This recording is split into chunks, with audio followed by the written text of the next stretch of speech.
Welcome to the Sweat Sanctum podcast, where we talk fitness of the mind, body, and soul. Now here's your host, Coach Tom.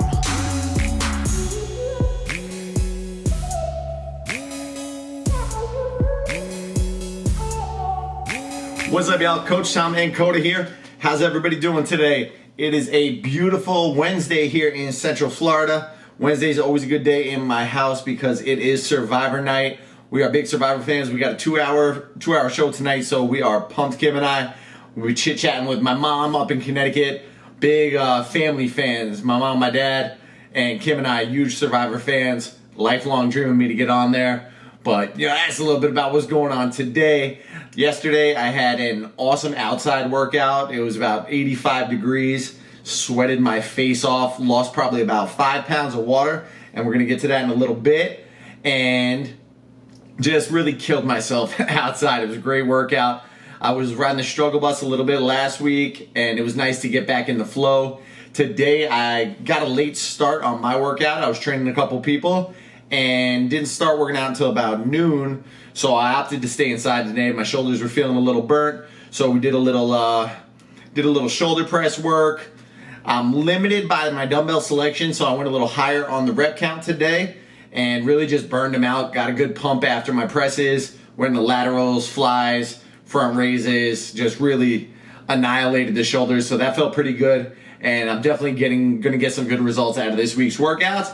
And that's what we're going to talk about. If you're not seeing results, what's one of the main reasons that you are not seeing those results? And in my opinion, you're not recovering properly. You're not taking good care of your recovery. And I think that's one of the biggest screw-ups that a lot of people do in their training is they will give a lot for an hour. They'll give a lot for 90 minutes, 2 hours. And then the rest of the day, just not do anything to increase the recovery process. And the second you leave the gym, that recovery process starts. You've got, if you work out for an hour, you've got 23 other hours in your day that you can focus on rebuilding. And your body needs to rebuild. You can't just constantly beat it down. And I want to actually dedicate to my friend Denise today. My friend Denise, I worked with her at 10:30, her and a couple other ladies. And she mentioned she was feeling a bit beat down from the workouts this week. And it's probably because every time I see her, she's killing it. I know that I only see her twice a week. But outside of those 2 times a week, I know Denise hustles. She's out there, playing sports. She's getting her cardio in. She's doing Zumba. She's doing a bunch of different workouts throughout the week, throughout quarantine, really to keep moving. So I asked her, I said, what are you doing for recovery?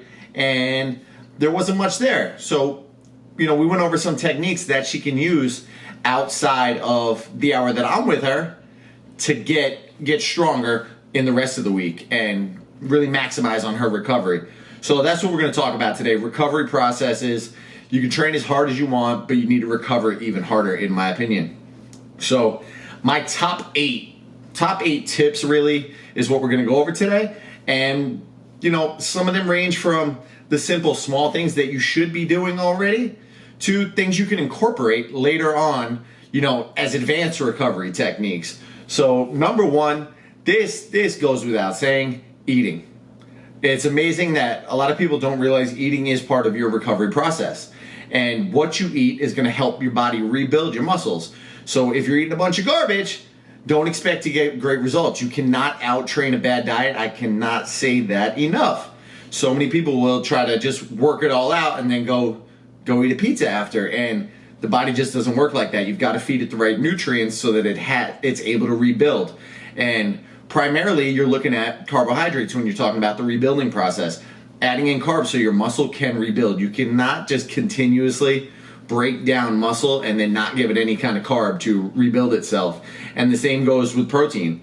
I highly recommend making sure you're getting enough protein in your diet.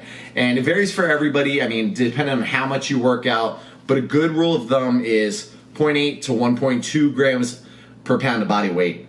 So I go even above that. I'm in the 1.2 to 1.5 range, but you also have to consider that I work out anywhere from 90 minutes to 2 hours a day. Physical fitness is my job, so I'm not just burning. I'm constantly doing exercise demos and doing different things. So I I gear more towards that 1.5, especially, I've been contemplating for a little bit, but I'm going to go back into gaining a little bit of muscle and doing a little bulk action, which, trying to gain muscle. So I'll probably lean higher towards that 1.5 because I anticipate beating my body up a little harder. So I've got to really increase that recovery. So eating, number one, make sure you're eating enough. I mean, we get people that cut their calories for diets and stuff and going into competitions. And yes, that's great. But if you look at any competitor, they do refeed days. And after their competition, they refeed and they rebuild because they know they've put their body through a lot of stress. And that stress takes a toll after time. And, going right along with eating is sleeping. And it's sleep here it's still a really hard thing to get more of for people. It's, I've got my set schedule and I have to be to work at this time and I've got to exercise at this time and I've got kids and I get it. But the recommended minimum goal should be 8 hours. You should be getting 8 hours of sleep, and so long for this was a big thing 2 years ago, and I was on board team no sleep.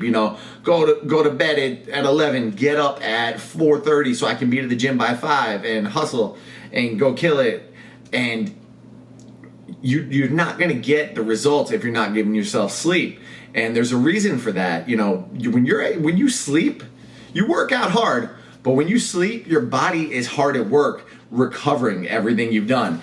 And, more importantly, it's producing very important hormones for you to recover. So they're talking about, to my guys out there, when I see guys 4 or 5 hours of sleep and they're not making gains, well, that's because you're jacking up your growth hormone production. You're jacking up your testosterone production. You produce those hormones as a guy primarily at night.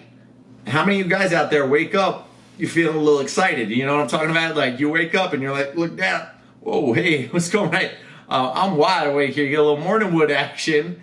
And the reason for that is because your body is pumping out testosterone while you sleep. That's why gentlemen tend to get more excited in the morning for a little loving than ladies do. So you're robbing yourself of those two hormones, and especially for guys, testosterone. If you're robbing yourself of testosterone, you're robbing yourself of gains.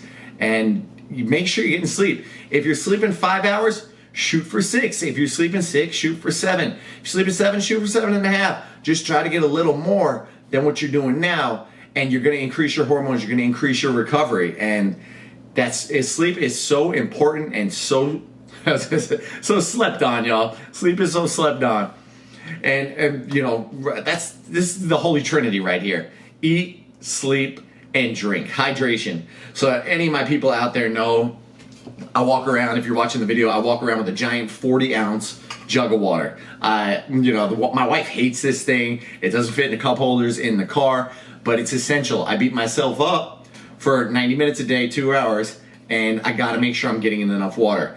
You heard me say before, I worked out outside for 90 minutes yesterday, and I lost probably 5 pounds of water. I wish I had measured myself before and after. I'm completely regretting that because it's just a great look at it.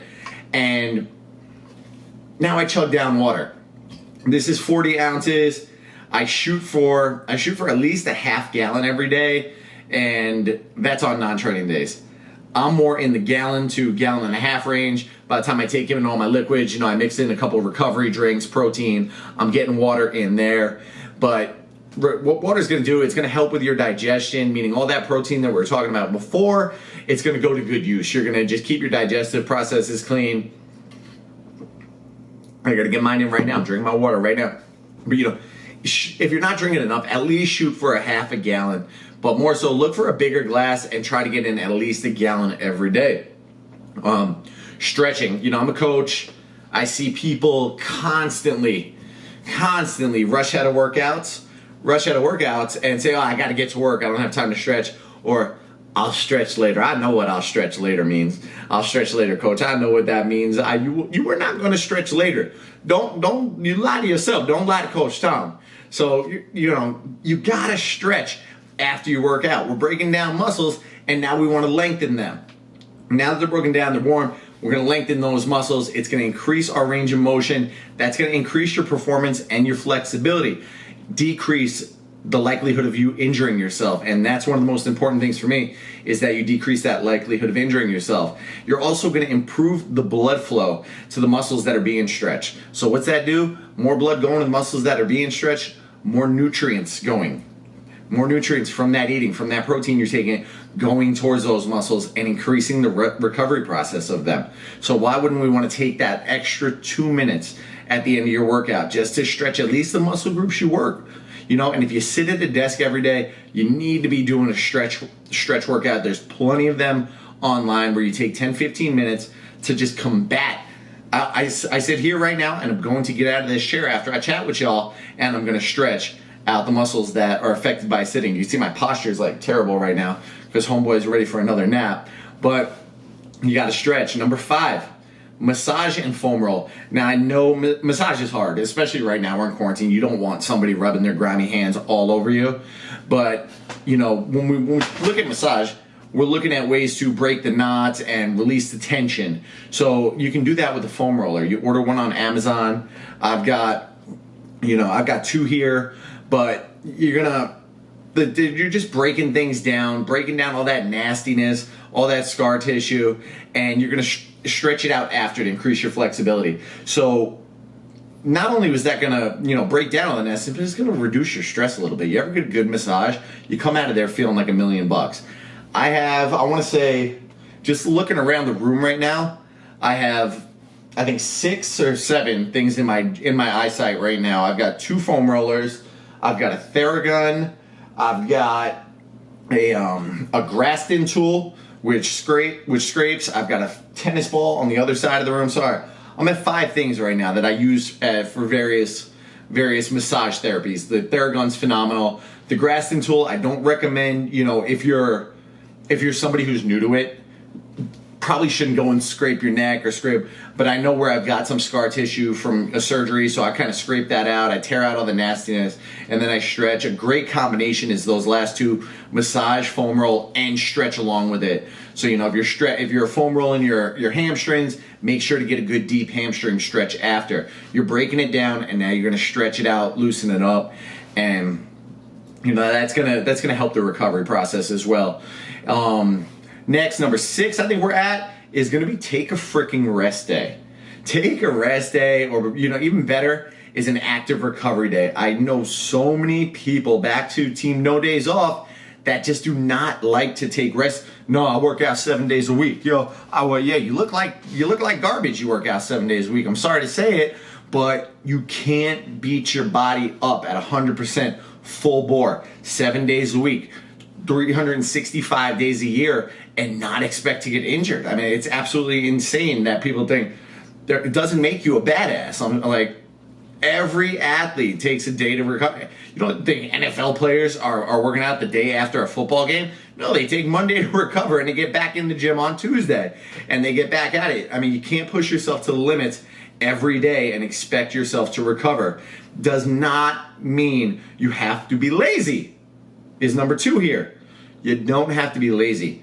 You really want to make it an active recovery day. So I do it on Sunday because Sunday's a day where Kim and I, Saturday or Sunday, but it's a day that Kim and I are both off of work. So I can spend that time. I don't need to spend 90 minutes in a day that we can spend together. I can take it as a day where we can go out on a walk. Your body's moving, it's light movement, you're going through range of motion. If you sit on the couch, things are probably going to get locked up, and that's where, I took a rest day and I feel like garbage, but you didn't take you took a shitty rest day, is the bottom line there. Is you took a bad rest day. You sat and you did nothing.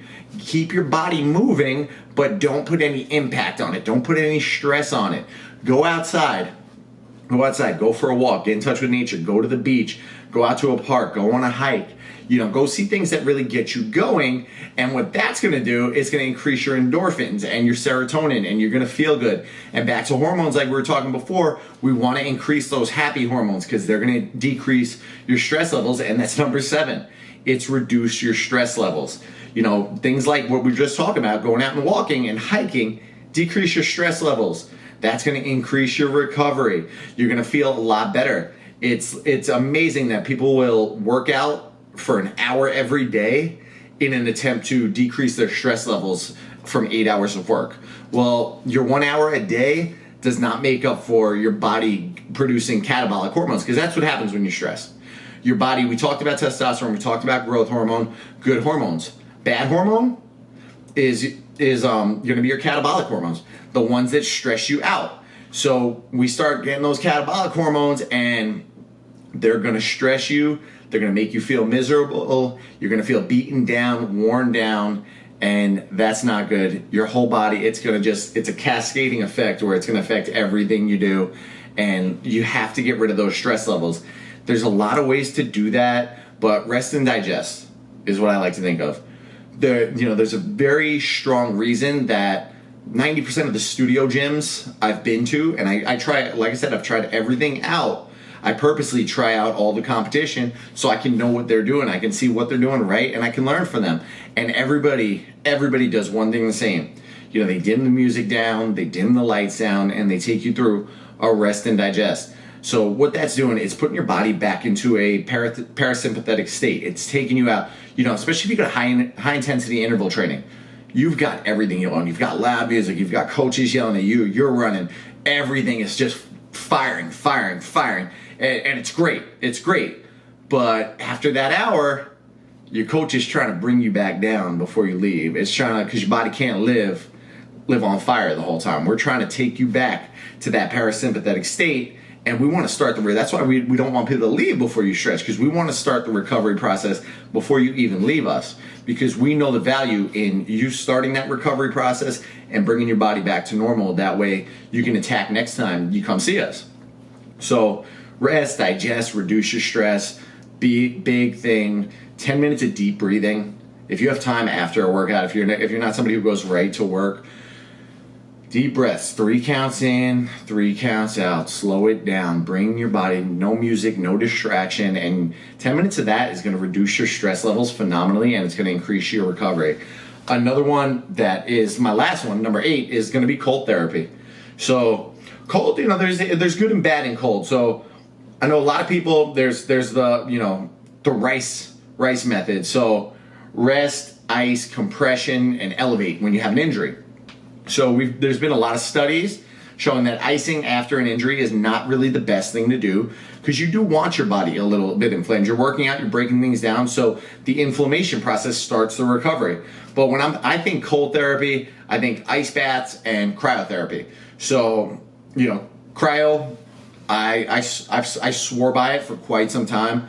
I absolutely love cryo. Problem is, it's usually about $60 a session. I don't know if there's anybody out there that's running something better, but it tends to be about $60 a session, and it's something that not everybody can afford to go $60 a day for a month. And that's where I think you really see the benefits, is when you're doing it on a daily basis. So I was lucky enough to partner with a cryotherapy company, and they let me come for, I was going for a month unlimited, and that was phenomenal. I felt some of the best recovery in my life. But if you can't afford to do that, take an ice bath. It's absolutely miserable. You don't have to sit in there for 5 hours, but get a couple things of ice, run a cold bath, and dive on in.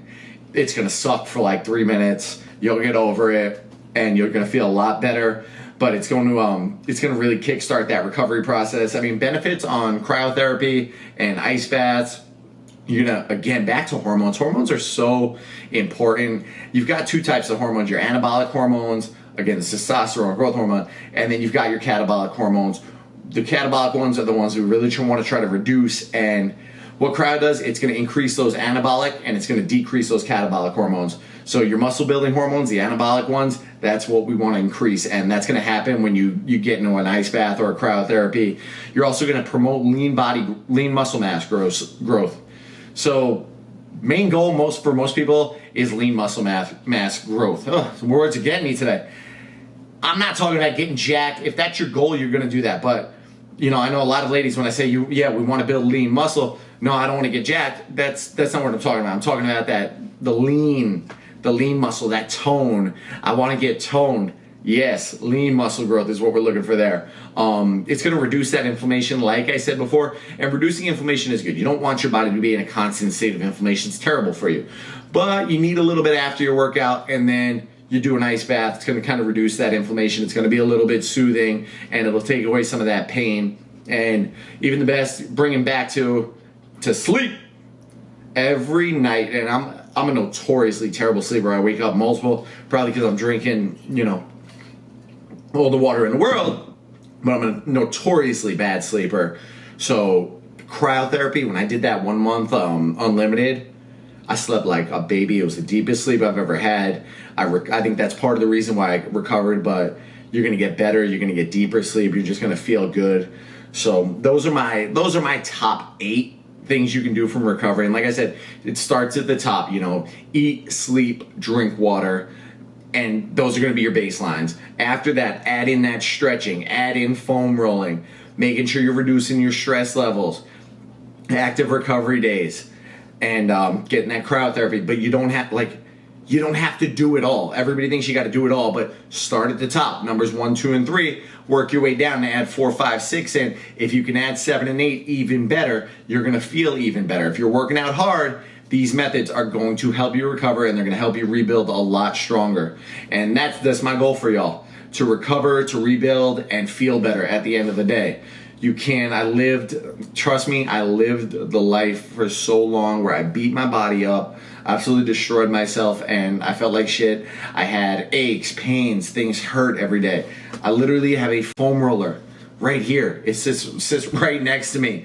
I got the Theragun, and I'll use all of these things as much as possible. And I think that at 35 years old, shifting focus from train to train, recover has kept me in the game longer. And it's why I have less aches and pains than I do now, or than I did at 24 at 35 years old. I hurt a lot when I first started working out because I wanted to kill it, and I paid the price. Everything hurt, everything sucked. But now I know better, and hopefully you use some of these things for you. So continue to kick ass, continue to be good, continue to, I think we're getting through quarantine soon. I'm keeping my head up. I hope you are too. Coda and I love you guys. I'm going to take this guy for a walk, so we're checking out. Make sure to like us on Facebook, like us on Instagram, Sweat Sanctum, YouTube, subscribe, and check out a couple other things we're putting out. Muscle in a Minute. If you need online coaching, you can get that through my website, sweatsanctum.com. And check out the website. If you haven't been there yet, check it out. Share it to your page. I appreciate shares. I love shares. And I love you all. Be good.